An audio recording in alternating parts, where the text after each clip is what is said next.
নমস্কার বন্ধুরা, welcome to my channel explore with Kaustubh. আজ আপনাদের সামনে নিয়ে এসেছি আমার দীঘার ভ্রমণের অন্তিম পর্ব। প্রথমে আপনারা দেখে নিয়েছিলেন দীঘায় আমার জগন্নাথ মন্দির দর্শন, এরপর চন্দনেশ্বর মন্দির, তালসারি বিচ ও তাজপুর ভ্রমণ, এরপর দীঘার নতুন স্পট নায়কালী মন্দির ও তারপর দীঘায় আমরা যে হোটেলে ছিলাম ওল্ড দীঘায় তার বিবরণ। সেই সমস্ত বিবরণ ইউআরএল আপনাদের সামনে আবার আমি এই ভিডিওতে নিয়ে এসেছি।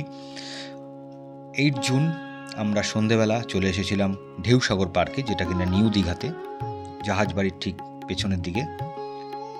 20 টাকা ভ্যান ভাড়া দিয়ে আমরা ঢেউসাগর পার্কে পৌঁছেছিলাম। ঢোকার মুখেই জেব্রার কয়েকটি মূর্তি ছিল, তার সামনে আমরা ছবি তুলেছিলাম। ঢেউসাগর পার্কে ঢোকার জন্য 10 টাকা দিয়ে টিকিট কাটতে হয় জনপ্রতি, এবং সেই টিকিট অনলাইনেও কাটা যায়, অর্থাৎ ডিজিটাল পেমেন্ট সিস্টেমেও কাটা যায় অথবা ক্যাশেও কাটা যায়।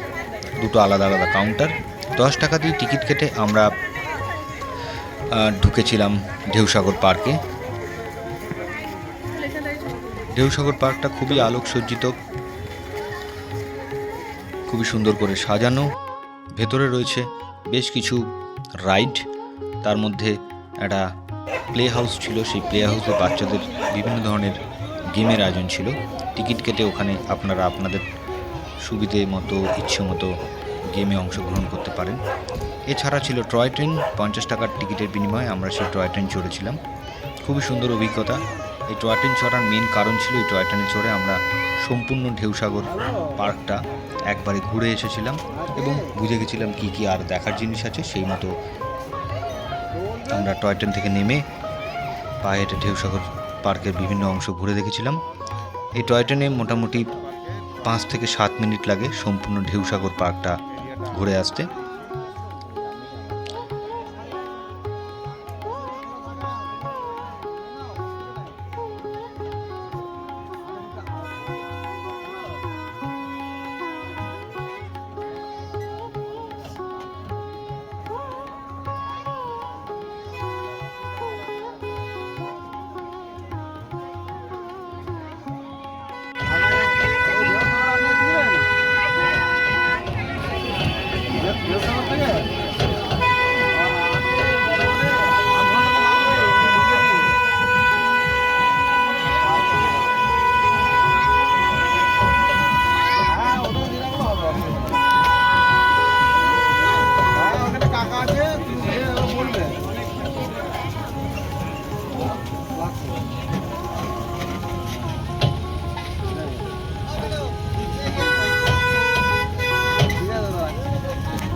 বললাম তো সব কিছুই আমাদের ছেলেটার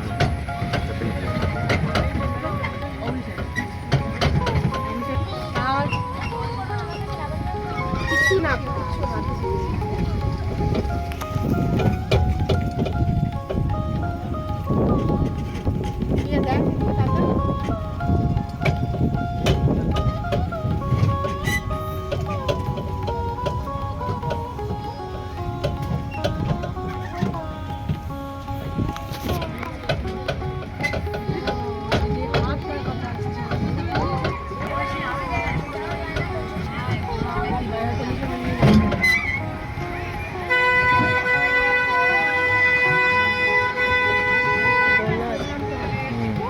অনেকটা বড় আছে।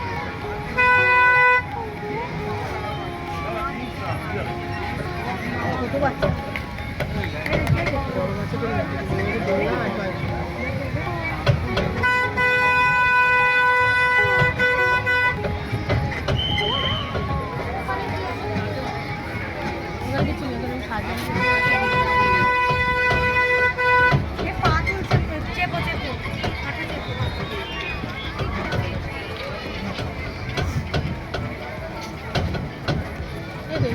ট্রায়াঙ্গেল আছে, এদিকে যাতায়াত করবে এইগুলোই আছে। কি ফটো তোলা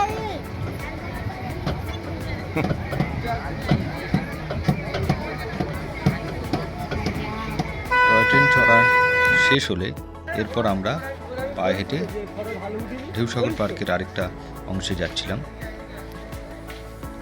আলো দ্বারা সজ্জিত একটা টানেলের মধ্যে দিয়ে যাওয়ার পর একটা আলোকসজ্জিত সেতু ছিল একটা নালার উপর, সেখানে বোটিং করা যায়। আমরা সেই সেতু পেরিয়ে সমুদ্রের ধারের পার্কের অংশে গেলাম। সেখানে খুব সুন্দর করে সাজানো ছিল একটা বড় কাপ এবং অন্যান্য একটা রথের অংশ। তো ওই সমস্ত জায়গায় আমরা কিছু ছবি তুললাম। আপনারাও অবশ্যই ওই অংশটায় আসবেন এবং সন্ধেবেলার দিকে বা বিকেলবেলার দিকে আসলে সমুদ্রের ধারের পার্কের এই অংশটায় আরও বেশি শোভা পাওয়া যায়। আমরা যেহেতু এসেছিলাম 7:30-8টা নাগাদ, তাই সমুদ্রের ধারের অংশটা আমরা অতটা ভালো বুঝতে পারিনি, বা যেহেতু সমুদ্রের ধারের অংশ তাই একটা আলাদা সৌন্দর্য তো ছিলই। ঢেউসাগর পার্ক সমুদ্র রাত 10টা অবধি খোলা থাকে এবং রাত 9:30 অবধি ঢেউসাগর পার্কের ঢোকার টিকিট দেওয়া হয় এবং রাইডের টিকিট দেওয়া হয়।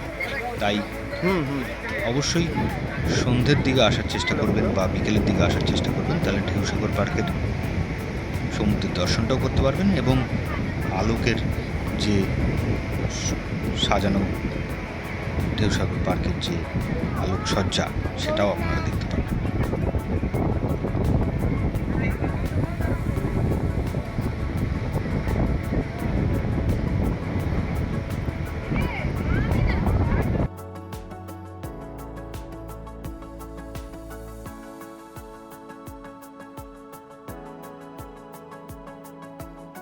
ঢেউসাগর পার্কের বিভিন্ন জায়গায় কিছু ফুড স্টলও আছে, আপনারা ইচ্ছে করলে আপনাদের পছন্দ মতো খাওয়া দাওয়া করতে পারেন। এরপর আমরা 30 টাকা অটো ভাড়া করে ফিরে এসেছিলাম হোটেলে। পরদিন ছিল ফেরার পালা।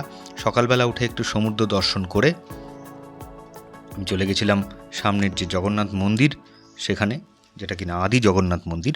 সেই জগন্নাথ মন্দিরকে জগন্নাথ দেবের দর্শন করে আমরা উঠে পড়লাম আমাদের পূর্ব নির্ধারিত বাসে। বাসের টিকিট আগেই কাটা ছিল, স্নেমিতা পরিবহনের বাস, 600 টাকার টিকিট। বাস খুবই সুন্দর ছিল। 5.5 ঘন্টা লেগেছিল আমাদের কলকাতা পৌঁছতে, একটু বেশি সময় লেগে গেছিল। বাসে 1 বোতল জল দিয়েছিল এবং কোলাঘাটের সামনে লাঞ্চের জন্য দাঁড়িয়েছিল। সব মিলিয়ে খুব ভালোই ঘুরে এসেছিলাম দীঘা।